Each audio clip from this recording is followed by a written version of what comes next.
రుద్దు కరుపుచ్చుకాయలు చూడు ఎట్లున్నాయి చూడు, ఎంత బాగున్నాయి చూడు.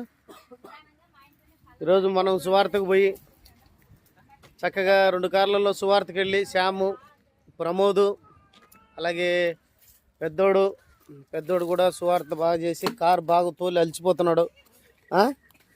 కారు బాగా తోలి అలిచిపోయినాడు పెద్దోడు సువార్తకు వచ్చి. తర్వాత సుమతి సంఘంలో మంచి పాత్ర పోషిస్తుంది. ఈవిడ ఇంకా బాగా పోషిస్తుంది. మాణిక్యమ్మ ఒకసారి ఎటు చూడమ్మా.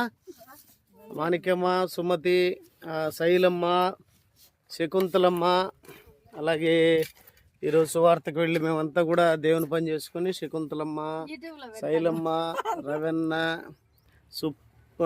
స్పందన అంతా సువార్తకు వెళ్ళి వస్తున్నాము. ఈరోజు దేవుడు బహుగా దీవించినాడు. మధ్యలో మేము ప్రమోదు, అలాగే రూతు నాయకురాలు, పాస్టరమ్మ, మేమంతా కూడా కొంచెం అలిసిపోయి ఈ కరుపుచ్చుకాయలు తిన్నాం. చాలా టేస్ట్గా ఉంది. మరి దేవుడి దయ వల్ల ఇదంతా కూడా మనకు దక్కింది. ఏం బాబు, ఇదంతా కూడా ఎవరు మనకి ఇచ్చింది? దేవుడు ఇచ్చినాడు. మనిషి కాయని తయారు చేయగలడా?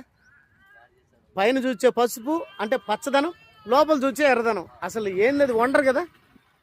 కోసినామనుకో, కాయ కోసేసినామనుకో చెడిపోతుంది. ఇట్లే ఉంటే ఎన్ని రోజులైనా ఉంటుంది. ఇది వండరు చూడు.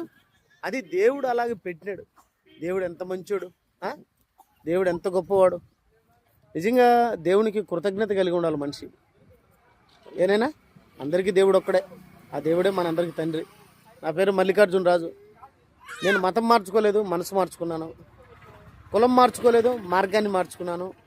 కుళ్ళును కడుక్కొని అందరినీ ప్రేమించాలా, అందరూ సమానం, అందరం లక్షణంగా బ్రతకాలని నేర్పించిన యేసుప్రభుని నమ్ముకున్నాం. ఈ భూమి మీదకి మనం వచ్చినాం. మళ్ళీ ఎక్కడి నుంచి వచ్చినాం అడిగి పోవాలా. పుట్టినప్పుడు ఎలా ఉన్నామో పోయేటప్పుడు కూడా అలాగే ఉండాలి. పుట్టినప్పుడు చూడు, ఆ బిడ్డ ఉన్నాడు, ఆ తల్లి చేతిలో ఉన్న బిడ్డ. ఆ బిడ్డకి ఏమన్నా తెలుసా? మంచి తప్ప చెడు అనేది తెలీదు. మంచే కదా. అలాగే మనం కూడా పుట్టినప్పుడు ఎలా ఉన్నామో ఈ లోకాన్ని వదిలిపోయేటప్పుడు కూడా అలాగే ఉండాలి.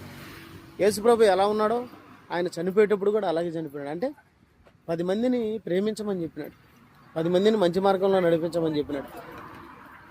అది